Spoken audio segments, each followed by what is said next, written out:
In this video, we'll be covering all concepts of epithelial tissue in just one shot. All concepts required for CE and NEET in just one single video. If I'm not audible properly, I'm sorry because I'm not using a mic, but trust me, I'm speaking quite loudly. Okay, let's begin. Before that, let me tell you, whether you are lying on a couch, whether you are lying on a bed, eating, pooping in a toilet, just listen to what I have to say carefully. And if you can, watch what I have written back here carefully as well. Okay, let's begin. Animal tissue. The tissue that is found in an animal is known as animal tissue. The study of tissue is known as histology. Histo part is affiliated with the word tissue. Logy means study. So the study of tissue is known as histology. Histo, wherever you see it, immediately think of tissue. For example, histogen, where gen means producer. So the producer of tissue is histogen. Alright. In previous classes or maybe smaller classes, you might have learned that a group of cells is known as tissue. But not just any group of cells can be called a tissue. For that group of cells to become a tissue, it has to fulfill certain criteria. What are those criteria? These right here, these are those criteria. Number one, the cells forming a tissue must have similar origin. Number two, they must have similar structure. And number three, they must have similar function. What does that mean? In an embryo, there are three germ layers: outermost ectoderm, middle mesoderm, and innermost endoderm. Let us suppose a tissue originates from ectoderm. Then all the cells forming that tissue must have originated from ectoderm. It is not possible that 50% of the cells come from ectoderm and 50% of the cells come from mesoderm. No. All cells must have common origin. Since they come from the same place, they have a common origin, they look alike. That is, they have similar structure and they perform similar function, which you'll come to know from the types of tissue. Okay, majorly we can categorize tissue into four types. Number one, epithelial tissue. Number two, connective tissue. Number three, muscular tissue. Number four, nervous tissue. Epithelial tissue. Let's break the word. Epi means upon and thelial means growing. So epithelial tissue is that tissue that grows upon a surface. Since it grows on a surface and covers that surface, it's also known as covering tissue. For example, take out a hollow organ from your body. Now, this hollow organ contains a cavity in the middle and is surrounded by the wall of that organ. Covering the outer wall of that organ and the inner wall of that organ is your epithelial tissue. Second, connective tissue. The name suggests itself. It brings about some kind of connection. Here's tissue A, here's tissue B. There's connective tissue in the middle which holds together or binds tissue A and tissue B together. That's why it's also known as binding tissue. Number three, muscular tissue. It is made up of muscles. Muscles contract and relax, which in turn helps in movement and locomotion in our body. Number four is nervous tissue, which is made up of neurons and glial cells, where neurons are the excitable cells that help in nerve impulse conduction, and your glial cells are non-excitable cells that hold neurons together like glue. This is the fourth time I'm recording this video. My mobile keeps on telling me that it has limited space, but now I guess there won't be any problem. Okay, we are done with animal tissue and its basic introduction and its basic types. From those four types, throughout this video, we'll be dealing with epithelial tissue. Let's begin. Epithelial tissue. Epi means upon and thelial means growing. So this tissue grows upon a surface and covers that surface. That's why it's also known as covering tissue. Imagine a hollow organ. This hollow organ has a cavity inside of it and is surrounded by the wall of that hollow organ. Covering the outer surface of that wall and the inner surface of that wall is your epithelial tissue. Now let's look at the basic features of epithelial tissue. These right here. Feature number one, origin. So epithelial tissue may originate from any one of the three germ layers. That is, depending on where your epithelial tissue is found in your body, it can come either from ectoderm or mesoderm or endoderm. But one tissue can come from only one germ layer. Okay, so origin is all three germ layers. Number two, the cells of epithelial tissue are compactly packed. That is, here's one cell, here's another cell. They are forming the adjacent cells, and these adjacent cells are very close to each other. There is almost no, or there is no space in between them. So there comes the third property, no or negligible intercellular space. Property number 4, very important. Epithelial tissue found throughout your body, they always rest on a basement membrane. So this is your basement membrane. On top of the basement membrane is the epithelial tissue. What is basement membrane? It is an acellular membrane. It is not made up of any cells, and it acts as a boundary between the epithelial tissue and the tissue found below it, which is almost all the time connective tissue. But there's an exception to it as well. Transitional epithelium may not have this basement membrane because it can stretch. Next point, epithelial tissue is always facing the free space. For example, here's my stomach, I take it out. I got this stomach and look at it from above. Here's the stomach, chop it in half and look at it from above. What do I see? In the middle, there's your cavity, which is known as the gut. Surrounding the cavity is the wall of that gut, or the gut wall. On the outer surface of the gut wall is your epithelial tissue, which is facing the outer free space, and in the inner surface of that gut wall is your epithelial tissue, which is facing the inner free space.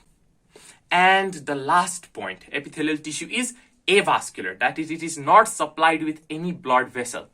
But epithelial tissue needs oxygen and nutrition to grow, to divide, to multiply, and for that it needs blood supply. If there's no blood supply, how does it receive its essential needs? It does by the process of diffusion. Here's your basement membrane. On top of it is your epithelial tissue. Below it is your connective tissue. In the connective tissue, there's your blood vessel. Through this blood vessel, oxygen and nutrition diffuses to your epithelial tissue by penetrating the basement membrane. Whew, I'm out of breath. Let me drink some water.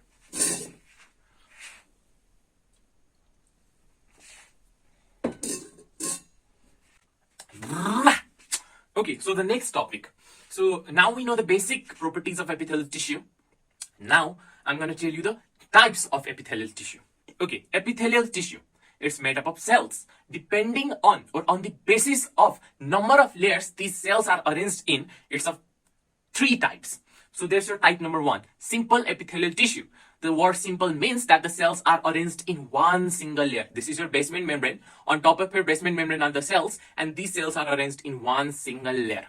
Second, compound epithelium. Compound means the cells are arranged in multiple layers. And thirdly, specialized tissue. So specialized tissue is not categorized on the basis of number of layer. It's just placed separately because it consists of tissues that are specialized to perform special functions. Compound epithelium can further be categorized into 2 types. So there's your stratified epithelium. Stratified means layered because the word strata means layers. So in stratified epithelium, again, the cells are arranged in multiple layers. And secondly, there's your transitional epithelium. Transitional epithelium is also a compound epithelium, that is, the cells are arranged in multiple layers, but it contains the word transitional. That means changing. In this epithelium, the shape and structure of the cells change. How? So there's your transitional epithelium, which consists of cuboidal cells initially. Transitional epithelium can stretch. So when you stretch this epithelium, the cuboidal cells stretch as well and become flat. So there's transition in shape and structure of the cells. That's why it's known as transitional epithelium. This was on the basis of number of layers. On the basis of type of cell present in that epithelium, it is of 3 types as well. Type number 1, if the cells that are present in your epithelial tissue are flat, then that epithelium is your squamous epithelium. If they are cube-shaped or cube-like, then that's your cuboidal epithelium. And finally, if they are cuboid-like or columnar, then that's your columnar epithelium.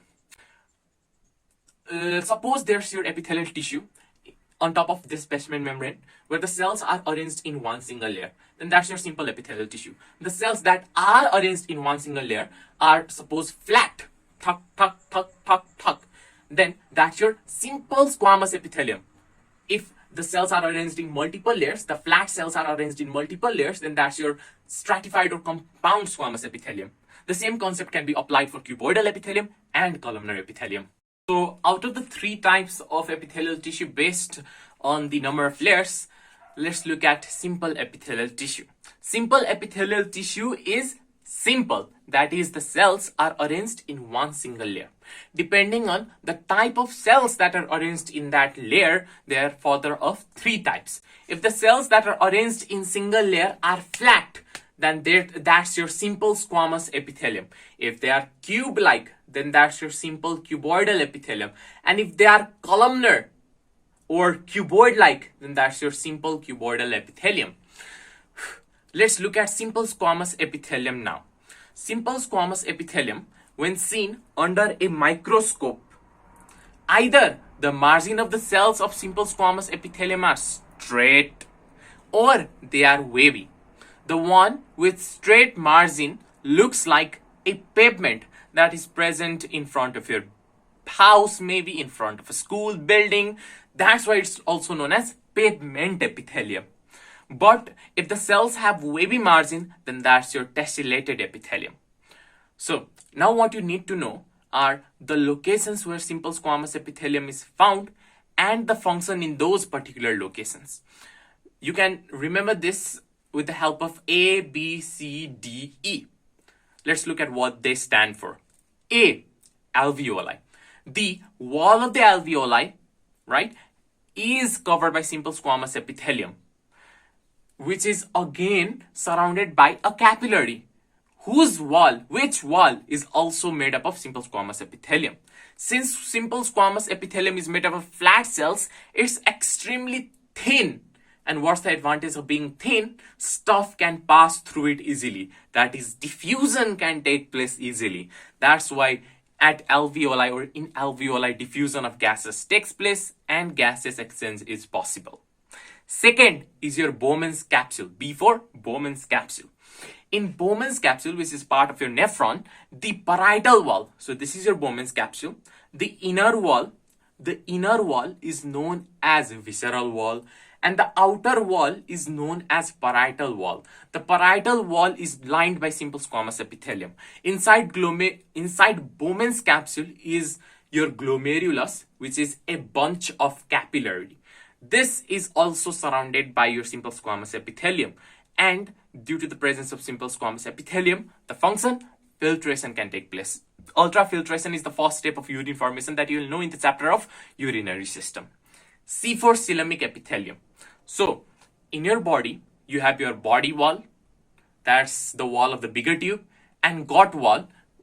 Inside of your body, that's the wall of the smaller tube present inside your body. In between the gut wall and the body wall is your coelom, and coelom is surrounded by simple squamous epithelium as well. So coelomic epithelium is made up of simple squamous epithelium. C for coelomic epithelium. Then there's your D. D for descending loop of Henle. That's just a way of remembering it. But it doesn't mean that just descending loop of Henle consists of simple squamous epithelium. Loop of Henle is a part of nephron, which consists of two parts. There's your thicker part, which is known as thick limb, and then there's your thinner part, which is known as thin limb. Since thin limb has a very narrow space, only simple squamous epithelium can adjust in it. That's why simple squamous epithelium is found in thin limb of loop of Henle. What's the function in case of coelomic epithelium? It's protection. It protects the organ. So, for example, there's your heart. In direct contact with the heart is your visceral peritoneum, and there's your cavity And then there's one more wall surrounding it, which is your parietal peritoneum. Both visceral and parietal peritoneum are coelomic epithelium made up of simple squamous epithelium. In case of loop of Henle, absorption takes place. You will know that reabsorption is the second process of urine formation in the chapter of urinary system. And finally, E for endothelium. Endo means inside and thelium means growing layer. So there's your blood vessel, either vein or artery, which is made up of 3 layers. The innermost layer is made up of simple squamous epithelium, and it's also known as endothelium. However, in case of capillary, it is the only layer present. The outer 2 walls are absent and endothelium is only present. That's why diffusion can take place easily through capillary due to the presence of endothelium only. And where have you seen it? You have seen it in the first 2 examples. First, alveoli surrounded by capillary, which consists of endothelium, so diffusion of gases can take place. Second, Bowman's capsule. Inside of it is glomerulus, which is a bunch of capillaries surrounded by endothelium, so ultrafiltration can take place. We are done with simple squamous epithelium. Now let's move to simple cuboidal epithelium. The epithelium is simple, that means the cells are arranged in a single layer. And it's cuboidal, that is the cells that are arranged in a single layer are cube-like in structure. So given the name, simple cuboidal epithelium. Okay, so where are these epithelium found? What are the modifications and what's their function? First, without any modification, a simple cuboidal epithelium forms your germinal epithelium. What's germinal epithelium? Germinal epithelium is that epithelium that gives rise to germ cells. What are germ cells? Germ cells are gametes, sperm in case of male and egg in case of female. So the process of gametogenesis takes place in testes and ovaries, and through which formation of gametes take place. The process of gametogenesis takes place through this germinal epithelium. Where is it found? In case of male, there's your testes. Inside your testes are seminiferous tubules. Take it out. Got it. Inside of seminiferous tubule, lining the outer wall, is the germinal epithelium, where the process of spermatogenesis for the formation of sperm takes place. In case of female, here's your ovary. Got it. Look at it. Look at the cross section. You'll find that the wall of the ovary is made up of this germinal epithelium, which gives rise to egg by the process of oogenesis. So the function is gamete formation. Second, the human eye consists of lens, which is biconvex. The front portion or the front wall of this biconvex lens is lined by simple cuboidal epithelium as well, where it plays the role of protection and protects the lens from direct injury. Third, simple cuboidal epithelium is found in glands and the ducts of those glands. In glands, it plays the role of secretion, and in ducts, it plays the role of supporting that duct. Here's the role of secretion is important. Why? Because only cuboidal and columnar cells are responsible for secretion. Squamous cells are not responsible for secretion. Since squamous cells are thin, they are responsible for any process that is related with diffusion or the passing of substances. Okay, now let's look at modification of simple cuboidal epithelium. Modification, broad border simple cuboidal epithelium. What's that? So here's your basement membrane, on top of which is your simple cuboidal epithelium. The free surface, that is the surface opposite to basement membrane. The free surface consists of broad border. What's broad border? There's your brush with which you rub your teeth, brush your teeth. So the free surface of the bristles of those brushes, right? So that's what they look like. They look like finger-like structures. That's why it's called broad-bordered simple cuboidal epithelium. What's the advantage? It increases the surface area, and which in turn increases the absorption capacity. So it is found in those places where absorption needs to take place in huge quantity. For example, the proximal convoluted tubule of nephron, which you'll understand now. Okay, so here's your nephron, the diagram of your nephron, which consists of renal capsule and your uriniferous tubules or renal tubules. The renal capsule, there's your Bowman's capsule inside of which is your glomerulus. Then there's the proximal convoluted tubule found in your proximal end. Convoluted means highly twisted, and it's a tubule. Then loop of Henle, which is a loop found by scientists with the name Henle. And then distal convoluted tubule that's found at the distal end and is highly convoluted. Distal convoluted tubule of multiple nephrons, they end up at a single duct, which is known as collecting duct, which collects urine from different nephrons. Okay, so in case of Bowman's capsule, the outer wall or the parietal wall is lined by simple squamous epithelial tissue. In case of proximal convoluted tubule, you have your broad border simple cuboidal epithelium. In loop of Henle, there's two parts, your thick limb and thin limb. Thick limb consists of simple cuboidal epithelial tissue, and thin limb consists of simple squamous epithelial tissue. Then finally, in your distal convoluted tubule, you have simple cuboidal epithelial tissue, and in collecting duct as well, there's a simple cuboidal epithelial tissue. Oh my god, just how many do you gotta remember, right? But no worries, I'm gonna make it very easy. Throughout your nephron, there's only two places where simple squamous epithelium is found. Number one, in the outer wall of your Bowman's capsule, right? There's your simple squamous epithelium. Now, you know that Bowman's capsule is where ultrafiltration takes place. And for the process of filtration to take place, the border or the boundary needs to be very thin, which is present in simple squamous epithelial tissue. That's why the parietal wall of the Bowman's capsule is made of simple squamous epithelial tissue. Number two, in thin limb of loop of Henle, the space is very narrow, so only simple squamous epithelial tissue can fit in there. That's why it is found there. Rest everywhere in nephron, you have simple cuboidal epithelial tissue. Now there's one extra thing. In proximal convoluted tubule, there's the modification of simple cuboidal epithelium, that is broad border simple cuboidal epithelium. And I've already mentioned broad border is present in those areas where absorption is high. And in the process of urine formation, you will learn that maximum reabsorption takes place through proximal convoluted tubule. That's why it consists of broad border simple cuboidal epithelium. It's water break time because my throat is dry.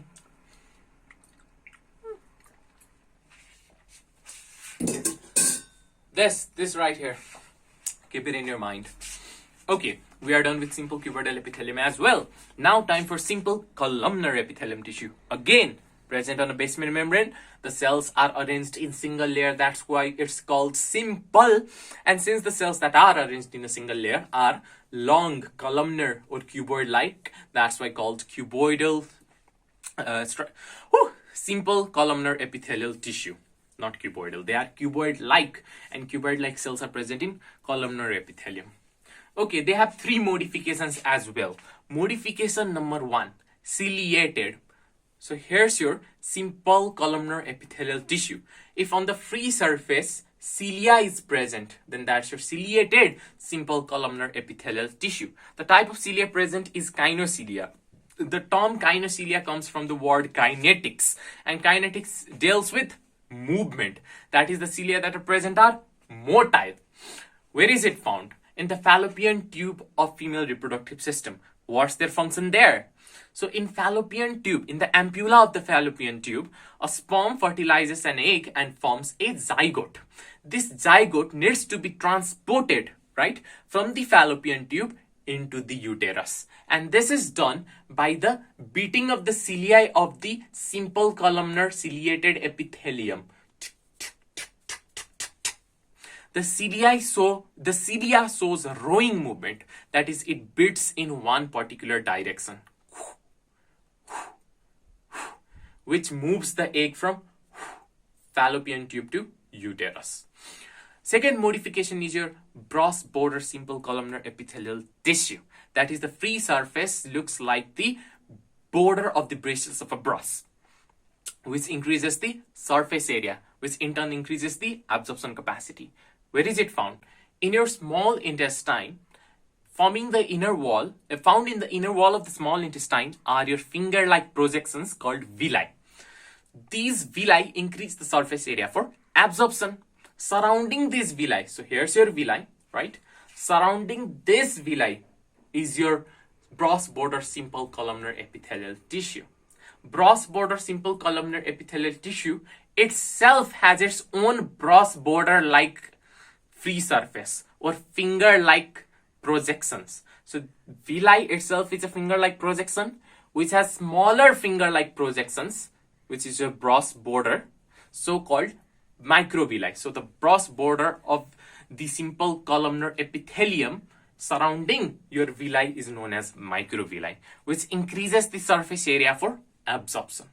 Third modification is your goblet cells. So goblet cells, they are called so because they look like a goblet. What's a goblet? It's a type of glass. So since they look like a goblet glass, they are known as goblet cells. They are modified for the process of secretion.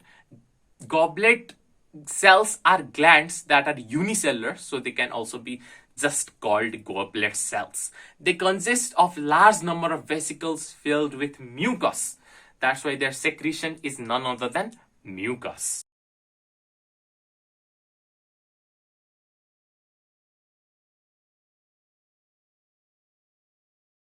We have the last type of simple epithelial tissue remaining, which looks stratified but is not. The name of that tissue is quite long, but please don't be intimidated by it, but it's because I'm going to make it very easy for you. Okay, pseudostratified, simple columnar or cuboidal epithelial tissue. So the name includes the word simple, which means the cells are arranged in a single layer, as well as the word stratified, which means the cells are arranged in multiple layers. So these two terms are completely contradicting each other. Which one is it? The tissue. The tissue itself is a simple tissue.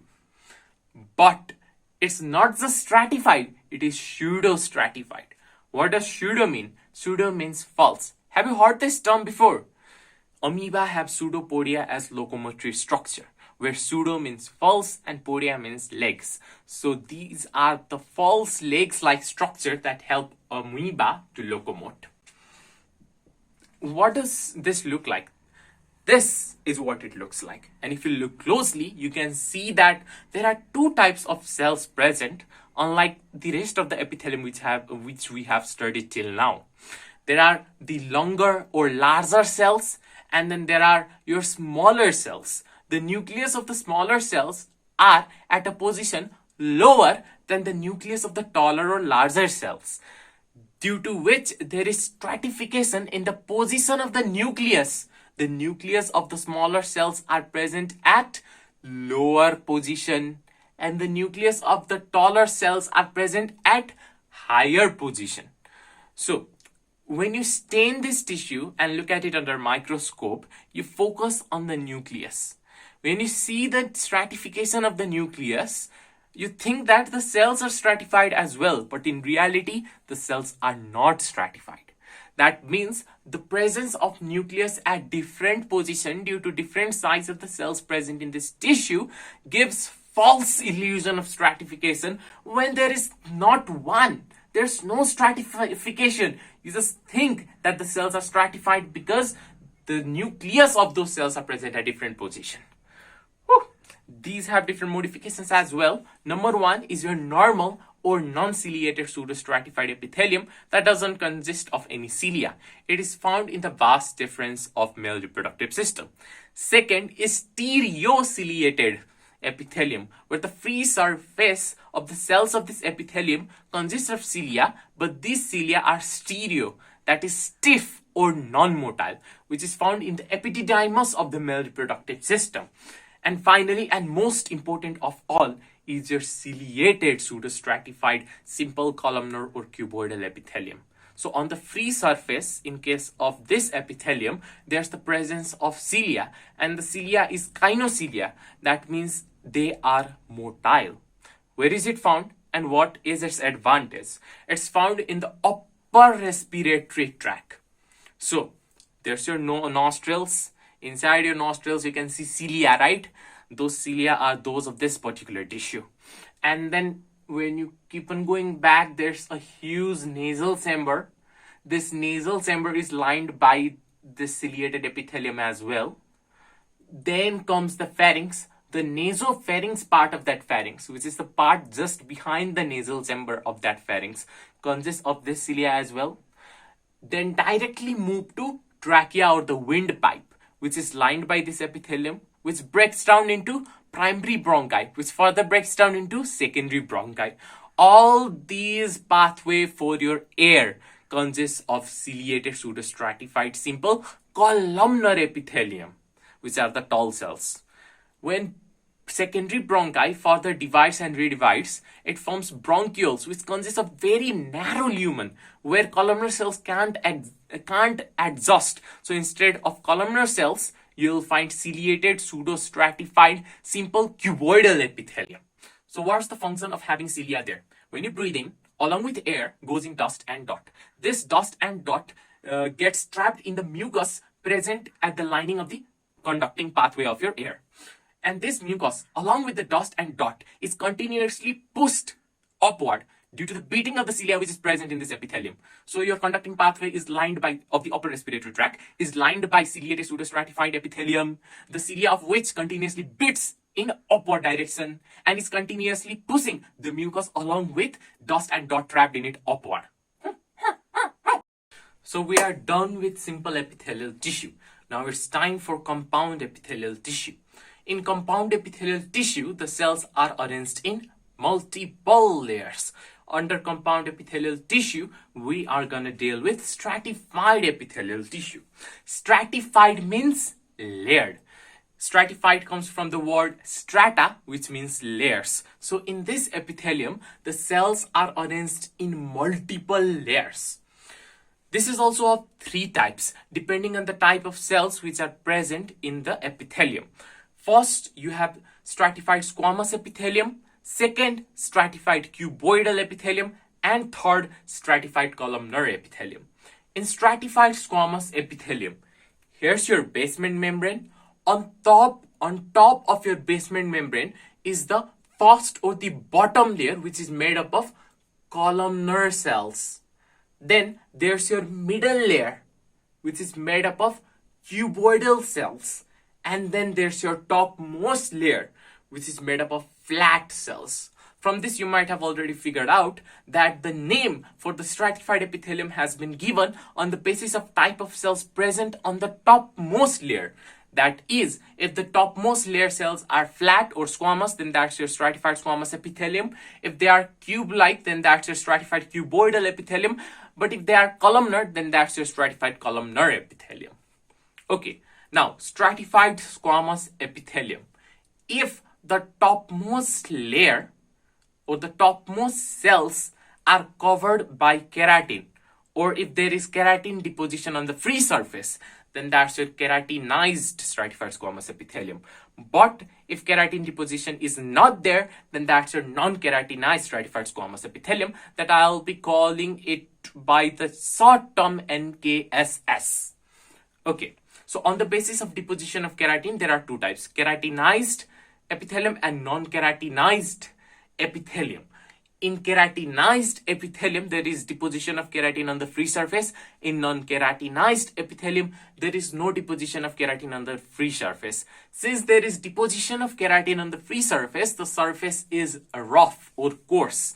While in case of NKSS, there is no keratin deposition, so the surface is not rough. So where is the keratinized epithelium found? It is found in your hair, forming your hair, nails, right? Where its function is protection, and throughout your body from top to bottom in your skin. The main function of stratified epithelium is protection from friction. For example, if I rub my palm, there is no damage to my skin due to the presence of stratified epithelium, which is there in order to protect the skin from friction. Similarly, keratinized stratified squamous epithelium is also there to protect you from friction. For example, in skin, the epidermis part of your skin consists of keratinized epithelium, which protects your body from external injury by acting as the first line of defense. It acts as a physical barrier throughout the surface of your skin. There's a keratinized epithelium that is continuously protecting your skin from external damage. Then there's your NKSS. NKSS is found where? Here, in buccal cavity. Throughout your buccal cavity, there's NKSS. Just behind your buccal cavity is your pharynx, the oropharynx, which is the part behind your buccal cavity of the pharynx. Oropharynx. Below it is the laryngopharynx. Throughout this whole area, you'll find NKSS. Not only that, in cornea, in vagina, In rectum, you have NKSS.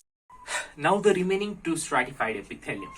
There's your stratified cuboidal epithelium and stratified columnar epithelium. In case of stratified cuboidal epithelium, there's your basement membrane.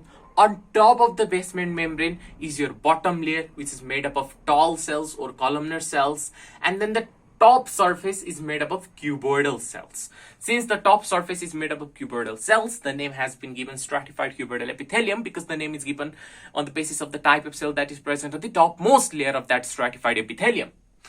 Second is your stratified columnar epithelium, where there is your basement membrane. On top of the basement membrane are cuboidal cells, and then the top layer is made up of tall or columnar cells. Since the topmost layer consists of columnar cells, the name to the stratified epithelium has been given stratified columnar epithelium. Woo! Stratified cuboidal epithelium. Where is it found? I've already told that simple cuboidal epithelium is found in your glands and the ducts of those glands. Similarly, stratified cuboidal epithelium is also found in ducts of various glands, such as your salivary gland, mammary gland, and pancreatic gland. The ducts of these glands are made up of stratified cuboidal epithelium. Then, there's your stratified columnar epithelium. I've already mentioned that the purpose of having stratification in layers of cells is so that it can protect the surface from friction. In case of stratified columnar epithelium, there is stratification, but there is stratification of larger or taller cells. That means it can provide even better protection against friction. That means it needs to be present in those places where higher level of friction takes place. So it's present in your anus and conjunctiva of your eye. So let's look at the epithelium surrounding your eye, or the covering your eye. This is the eye, the front side of the eye, and then look at the front side of the eye from side. This is what it looks like. There's a bulging part. There's a bulging part at the front of the eye, right? And this bulged part is known as cornea. The rest of the part is white in color, and that's your sclera right here. The part that is bulged is cornea, which is covered by corneal epithelium, which is made up of, I've already mentioned in the previous part, non-keratinized stratified squamous epithelium. Your eye is covered by a protective membrane called conjunctiva. Throughout the eye, there's your protective membrane conjunctiva, which is made up of conjunctival epithelium. And that's your none other than stratified columnar epithelium. That's why when you rub your eye, there's no injury to the eye, because there's your epithelium, both your corneal epithelium and conjunctival epithelium, together protecting the surface of your eye. The second type of compound epithelium is your transitional epithelium. Transitional epithelium is a compound epithelium, that is, the cells are arranged in multiple layers. But the name transitional has been given to it because in this epithelium transition occurs, that is, change occurs. Change in structure and shape of the cells. How? When the tissue gets stressed, then there's transition. This is how. So first let's look at a transitional epithelium. The bottom cells of the transitional epithelium are small in size. The middle cells are larger in size and they are pear-shaped. And the topmost layer cells are dome-shaped. This is what a transitional epithelium looks like when it is unstressed. That is, the cells are round. When it gets stressed, right, stretch it out, the cells become flat. Not only that, the number of layers of the cells also decreases. So what are the two changes that occurs once the transitional epithelium is stressed? Number one, the cells that were round initially becomes flat because it has been stressed. And number two, the number of layers decreases. That is, initially, let us suppose there were 3 layers in which the cells were arranged, and after being stressed, there are only 2 layers in which the cells are arranged. Whew, that's why it's called transitional epithelium. Now, a very small concept. So here I have a balloon. This balloon is inflated, and I fill this balloon with water. The balloon grows in size, and the wall of the balloon gets stressed. Similarly, here I have a pipe which is flexible. no water is flowing through it. Once the water starts to flow through this flexible pipe, you can see a bump that occurs due to the stretching in the wall of that pipe. So, stretching of the wall has occurred when the water flows or gets stored. Similarly, in urinary system as well, there are tube-like structures and balloon-like structure where the urine flows and gets stored. What are those structures? In the kidney, urine formation takes place. The urine passes through minor calyx, then through major calyx, then through pelvis, then through ureter, gets stored in the urinary bladder, and gets expelled outside through urethra. All these structures need to be able to stretch so that urine can either pass through them or get stored in them. That's why they are lined by your transitional epithelium. Since transitional epithelium is found lining the majority portion of the urinary system, it is also known as urothelial tissue. Okay, finally what we have remaining is the specialized epithelium. In specialized epithelium, the epithelium is specialized to perform special functions. From this, we are going to deal with glandular epithelium. Glandular epithelium has specialized cells that are specialized for the function of secretion. Where is it found? It's in the name itself. It's a glandular epithelium, so it's found in glands. Now, the types of glands.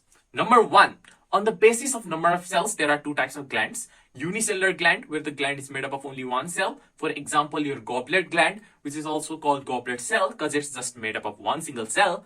And number two, that's your multicellular gland, where the gland is made up of multiple or many cells. And there's a lot of multicellular glands found all into your body. For example, liver. Then number two, on the basis of type of secretion, you have three types of glands. There's your watery secretion or serous gland, mucus secretion, mucus gland, and oily secretion, sebaceous gland. Example of serous gland is parotid gland, which is a major salivary gland, and the secretion of which contains water plus chyline enzyme. So along with water, there's protein as well. That's why it's known as serous gland due to its watery secretion. Number two, goblet cells or goblet glands that secrete mucus, so-called mucus gland. And number three, sebaceous, the oil gland found all over your body that secretes oil. That's why also known as sebaceous gland. Then on the basis of mode of secretion, how is that particular secretion secreted? You have three types of glands as well. Number one, holocrine gland, in which the secretory cells completely whole cells rupture during its secretion.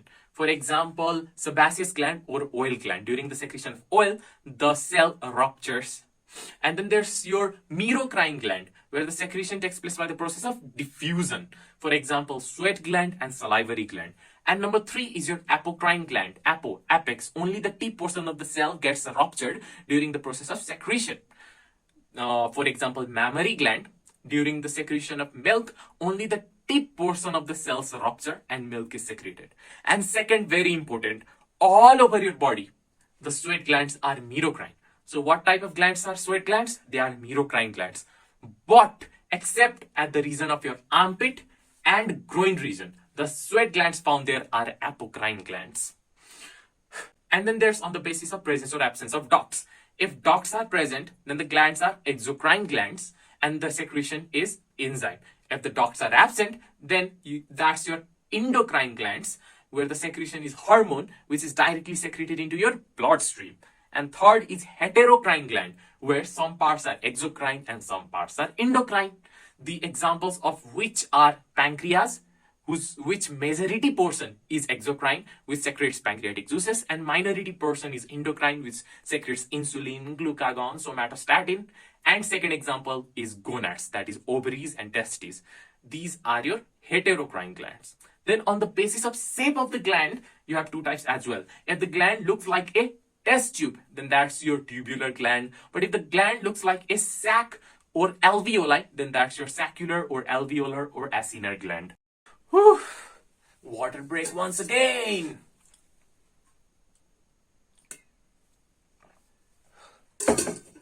Now, This is the last topic. You gotta cover it in one shot. Don't give up. Okay. So there's your glands on the basis of their structure or shape. There's your two types of glands. If they look like a test tube, then that's your tubular gland. If they look like a sac or alveoli, then that's your alveolar or saccular or acinar gland. These glands, if you have noticed in the diagram, they have two parts. The part represented by the red color is the duct, and the part represented by the blue color is the secretory part, and the space inside is the lumen. The secretory part contains cells, secretory cells that secretes their secretion into the lumen, which comes out through the duct. Okay, first, the different types of tubular gland. You have simple straight tubular gland. Simple, that is the duct is not branched, or the red portion is just one. Straight because the gland is straight. Tubular because the gland looks like a test tube and it's a gland. So simple straight tubular gland. Where is it found? It's found in your intestine. Example, crypts of Leberkuchen. So inside your intestine are the finger-like projections called villi.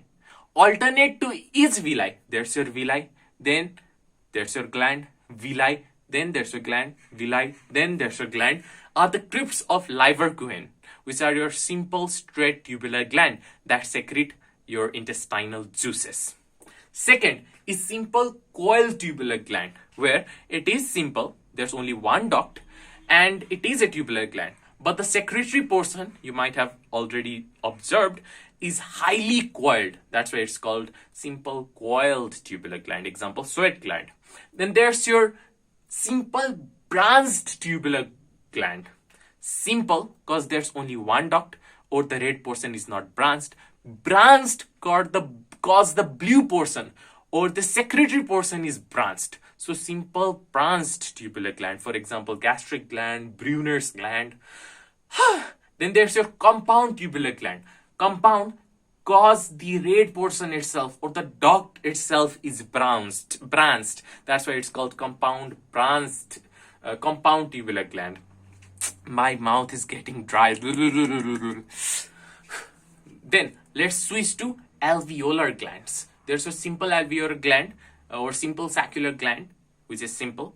Then simple branched gland, where the secretory region is branched. And then compound saccular gland, where the duct portion is branched. And then compound sacculotubular gland, in which contains the combination of compound saccular gland and compound tubular gland. The example of which is Copper's gland. All these glands have their own examples, and you can remember them on your own.